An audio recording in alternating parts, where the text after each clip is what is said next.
दाखव बरं हिशोब. भाडं होतं 60,000 रुपयाचं. 2 लाख झाला 5,000 रुपये. माल भरला त्याची आम्हाला 5,000 रुपये. म्हणजे 50,000 रुपये राहिले. एक्स्ट्रा डिझेल लागलं 10,000 रुपयाचं. डिझेल दाखवून दिलं होतं ना तुला 20,000 रुपयाचं. घाटात दर कोसळी होती ते दुसऱ्या रूटने जावं लागलं. बर 40,000 रुपये राहिले. जेवणाचे 5,000.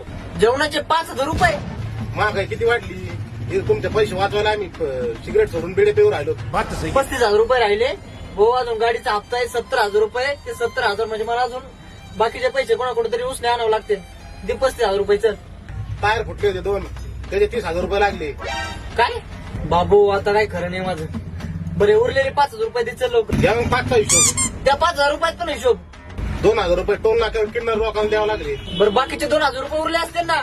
आणि उरलेले पैसे मागे शेअर टाकून घेतला. काय शेड मेरा दिलदार गाडी रोड पे करे वार और ड्रायव्हर उसका देसी कलाकार. कोणी टाकायला लावला तुला शेअर गाडीच्या मग आणि गाडी ओढून नेल्यावर काय ते शेअरचं काय लोनचं घालते पुसू कमी.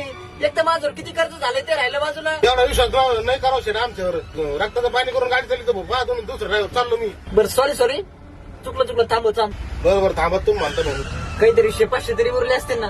20,000 20,000 रुपये. अरे वा कशाचे देवर दे नाही तुम्ही द्या. काय एकदा बाहेर डोकून पा जाताना 20,000 डिझेल टाकलं होतं उधार. टाईवरला काय झालं? गाडी विकास काढू का मी?